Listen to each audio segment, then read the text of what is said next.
Dear students, நான் உங்க Hasina ma'am.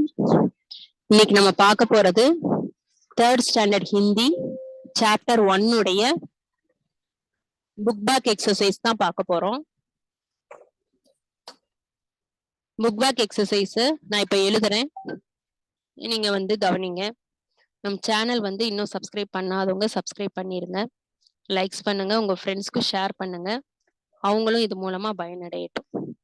சரி, ஃபர்ஸ்ட் கொஸ்டின் பாருங்க. சாப்டர் 1 சீகோன்னு சொல்லி ஒரு போயம் நடத்தியிருப்பேன். அதுடைய book back exercise page number 10. First question பாருங்க. आपको इस चित्र में क्या क्या दिखाई दे रहा है? இங்க ஒரு பிக்சர் இருக்கு பாருங்க. பேஜ் நம்பர் 10ல ஒரு பிக்சர் இருக்கு. இந்த பிக்சர்ல சித்திர அப்படின்னா பிக்சர். இந்த பிக்சர்ல என்னென்ன பிக்சர்ஸ்லாம் இருக்கு? எங்க பேஜ் நம்பர் 10ல என்னென்ன பிக்சர்ஸ் இருக்கு? நம்ம என்ன சொல்லுவோம்? பேர்ட்ஸ், ட்ரீ ஃபுல்லா ஃப்ரூட்ஸா இருக்கு. சன், மவுண்டெயின், ஃப்ளவர்ஸ், ரிவர் அப்படின்னு சொல்லுவோம்ல. இது அப்படியே ஹிந்தியில நம்ம என்ன செய்யணும்? எழுதணும். சோ ஃபர்ஸ்ட் ஒன் பக்ஷி,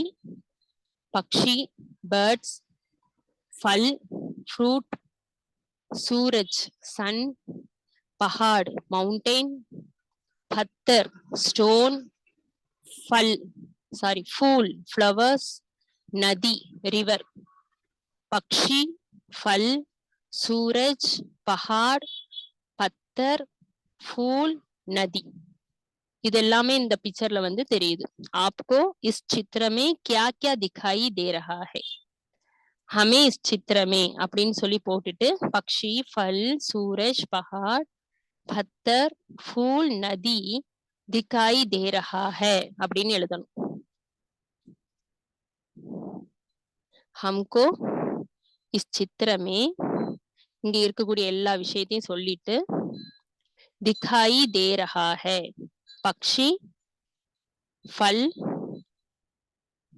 पेड़, सूरज, पहाड़, पत्थर, नदी, फूल दिखाई दे रहा है அப்படின்னு எழுதணும். ஓகேவா? பேடு நான் எழுதல, பேடும் எழுதிக்கோங்க. பேடு அப்படின்னா ட்ரீ.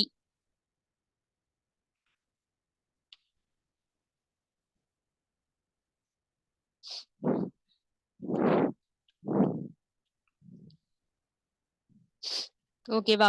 பக்ஷி, फल, सूरज, पहाड़, पत्थर, फूल, नदी, पेड़ दिखाई दे रहा है. दिखाई दे रहा है. ஓகேவா? क्वेश्चन மார்க் போடக்கூடாது. ஆன்சர் எழுதும் போது ஃபுல் ஸ்டாப் ஹிந்தில எப்படி வைப்பாங்க அப்படின்னா ஒரு லைன் தான் ஃபுல் ஸ்டாப், இதுதான் ஃபுல் ஸ்டாப். ஓகேவா? இந்த மாதிரி வச்சிடணும். Next question.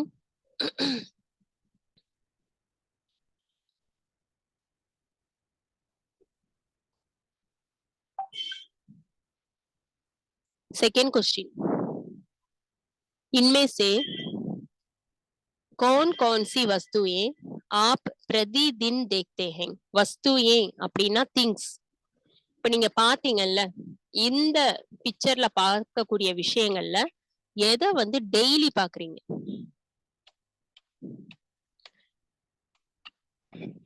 டெய்லி எதெல்லாம் பாக்குறீங்கன்னு கேட்டா டெய்லி இது நம்ம மேல சொன்ன எல்லாமே தான் நம்ம டெய்லி பார்ப்போம். பட் நதி வர வாய்ப்பில்லை. சோ நீங்க என்ன பண்ணுங்க, நதியை விட்டுட்டு மத்தது எல்லாத்தையுமே இந்த கொஸ்டினுக்கும் எழுதிருங்க. பிரதிதின் அப்படிங்கிறது ஒவ்வொரு நாளும், எவ்ரிடே. பிரதிதின்னா என்ன? ஒவ்வொரு நாளும், எவ்ரிடே.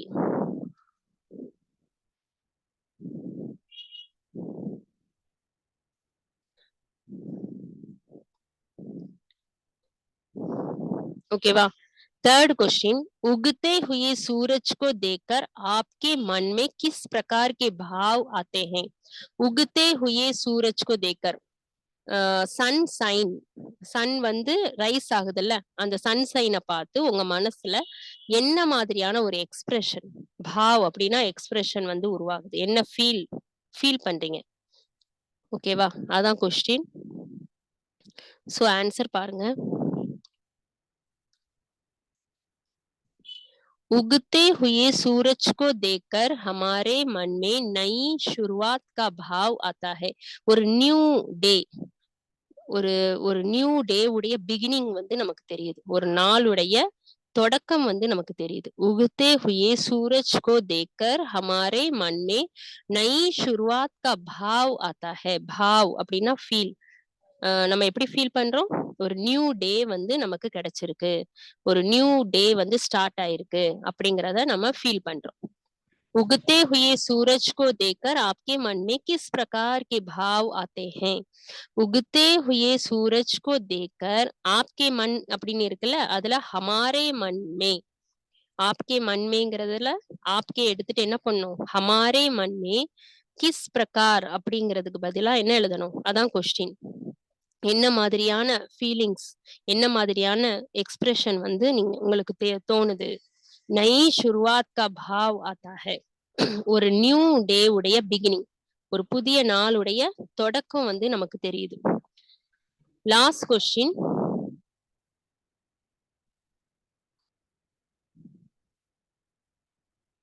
रंग बिरंगे फूलों को देखकर, रंग बिरंगे फूलों को देखकर आपको कैसा लगता है? रंग बिरंगे फूलों को देखकर आपको कैसा लगता है? रंग बिरंगे அப்படின்னா கலர்ஃபுல், ஃபூல் அப்படின்னா ஃப்ளவர்ஸ். ரங் பிரங்கே ஃபூல் அப்படின்னா colourful flowers. Colourful flowers. Colourful ஃப்ளவர்ஸை பார்க்கும்போது என்ன தோணும்? ரொம்ப அழகழகான கலர்ஃபுல்லான ஃப்ளவர்ஸை பார்க்கும்போது நமக்கு என்ன தோணும்? ரங் பிரங்கே फूलों को देखकर मन प्रसन्न हो जाता है. நம்மளுடைய மனசு ரொம்ப ஹாப்பி ஆயிரும். ஒரு பிளசன்ட் மொமெண்ட் வந்து உருவாகும். சோ मन प्रसन्न हो जाता है. प्रसन्न அப்படின்னா ஹாப்பி. रंग बिरंगे फूलों को देखकर मन प्रसन्न हो जाता है. प्रसन्न அப்படின்னா ஹாப்பி. Okay, next question. எழுதணும்னா எழுதிக்கோங்க. रंग बिरंगे फूलों को देखकर मन प्रसन्न हो जाता है. Next fifth question. ஃபிஃப்த் கொஸ்டின்ல கவிதா கி பாத், அதாவது கிராமர், இதை வந்து நான் ஏற்கனவே நடத்தியிருக்கேன். அதை பார்க்காதவங்க பிளேலிஸ்ட்ல போய் பாருங்க. Page number 9. அதே மாதிரி कविता में किससे सीखने की बात आपको सबसे अच्छी लगी? उसका चित्र बनाइए और नाम लिखिए. கவிதா அப்படின்னா போயம். இந்த போயம்ல நிறைய நேச்சுரல் திங்ஸ் பேர் பார்த்திருப்போம். அந்த நேச்சுரல் திங்ஸ் வந்து என்னென்ன, அந்த நேச்சுரல் திங்ஸ் மூலமா நம்ம என்னென்ன லேர்ன் பண்ணலாம் அப்படின்னு சொல்லி பார்த்திருப்போம். அதுல எது வந்து உங்களுக்கு ரொம்ப பிடிச்சிருந்துச்சு? அந்த நேச்சுரலான அந்த ஒரு சன்னா இருக்கலாம், இல்ல பேடு ட்ரீயா இருக்கலாம், இல்ல பேர்ட்ஸா இருக்கலாம், இல்லைன்னா நதியா இருக்கலாம். அதோடைய சித்திரபனாயி, அதோடைய பிக்சரை வரைஞ்சு பேரையும் என்ன செய்யணும்? கீழே எழுதணும். ஓகே, நெக்ஸ்ட் पेड़ों की झुकी. थर्ड क्वेश्चन பாருங்க. पढ़िए और बताइए कि एक भाव कविता की किस पंक्ति में आया है? பக்தி அப்படின்னா பேசேஜ். ஒரு லைன் கொடுத்திருக்காங்க, அந்த லைனை ரீட் பண்ணிட்டு இந்த லைன் கவிதையில எந்த, அந்த போயத்துல எந்த இடத்துல வருது? पेड़ों की झुकी ढालियों से हमें यह सीखना है कि हमें हमेशा विनम्र रहना चाहिए. மரங்களுடைய பிரான்ச்சஸ் வந்து எப்படி ஃபிளெக்சிபிளா டவுன் ஆகி இருக்குதோ, ஒருத்தங்க நல்லா வளர்ந்த பிறகு அவங்க எப்படி இருக்கணும் அப்படின்னா மத்தவங்கள்ட்ட ரொம்ப கம்ஃபர்டபுளா, அதாவது ரொம்ப ஃபிளெக்சிபிளா நடந்துக்கணும். ஈகோ இருக்கக்கூடாது, அவங்கள்ட்ட மத்தவங்கள்ட்ட பொலைட்டா நடந்துக்கணும் அப்படிங்கிற ஒரு விஷயத்த சொல்லியிருந்தாங்க. வினம்ர அப்படின்னா பொலைட்னஸ். சோ இந்த லைன், இந்த விஷயத்த சொல்லக்கூடிய லைன் வந்து போயம்ல எங்க இருக்கு? அத வந்து எழுதணும். हवा के झोंकों से हमें सीखना है कि हम हमेशा कुछ ना कुछ काम करते रहें. வீசக்கூடிய தென்றல் காற்று, அது மூலமா நம்ம என்ன கத்துக்கலாம்? மத்தவங்க கிட்ட வந்து ரொம்ப மத்தவங்க கிட்ட ரொம்ப ஹார்ஸா நடந்துக்காம சாஃப்டா நடந்துக்கணும் அப்படிங்கிற விஷயத்த வந்து இந்த பிரீஸான அந்த விண்டு வந்து நமக்கு கத்து கொடுக்குது. இந்த லைன் இந்த லைனை இந்த விஷயத்த சொல்லக்கூடிய லைன் வந்து போயம்ல எங்க இருக்கு? हवा के झोंकों से हमें सीखना है कि हम हमेशा कुछ ना कुछ काम करते रहें. அத வந்து எழுதணும். नदी नहर से हमें सीखना है कि जीवन आगे बढ़ने का नाम है और हमें आगे बढ़ते रहना चाहिए. நதி வந்து எப்படி நிக்காம ஓடுதோ அதே போல நம்மளோட வாழ்க்கையில நம்ம ஓடிக்கிட்டே இருக்கணும். எந்த ஒரு தோல்வியை கண்டும் நம்ம அந்த இடத்துல ஸ்டாப் ஆயிடக்கூடாது. இதுதான் நதி சொல்லுது. இந்த நதியை பத்திய உள்ள லைன் போயம்ல எங்க இருக்கு? அந்த லைனை என்ன செய்யணும்? நீங்க எழுதணும். नेक्स्ट क्वेश्चन, सूरज से जगना और जगाना सीखने की बात कही गई है. हम सूरज से और क्या क्या सीख सकते हैं? कोई दो बातें लिखिए और दो बातें लिखिए. சூரஜ் மூலமா ஒரு சன் மூலமா நம்ம வந்து ஜகனா ஜகானாங்கிறத வந்து கத்துக்க முடியும். அதாவது சைன் ஆகுறது, அவேக் பண்றது. இதே போல சூரஜ் கிட்ட இருந்து சன் கிட்ட இருந்து வேற என்னென்ன நல்ல விஷயத்த கத்துக்கலாம் அப்படின்னு 2 பாயிண்ட் எழுத சொல்லியிருக்காங்க. சூரஜ் கி தரஹ் ஹமேஷா சமக்தே ரஹனா. சன் எப்படி எப்பவுமே ஷைன் பண்ணிக்கிட்டு இருக்கோம், அதே போல நம்மளும் என்ன செய்யணும்? வாழ்க்கையில ஷைன் பண்ணணும். சூரஜ் கி தரஹ் ஹமேஷா சமக்தே ரஹனா. சூரஜ் கி தரஹ் ஹமேஷா சமக்தே ரஹனா. இந்த சூரஜ் அப்படிங்கிறது சன்னை மீன் பண்ணுது. சூரிய, சூரஜ், ரவி இது மூணுமே சன்னை தான் மீன் பண்ணுது. ரவி எழுதினாலும் ஓகே, சூரிய எழுதினாலும் ஓகே, சூரஜ் எழுதினாலும் ஓகே.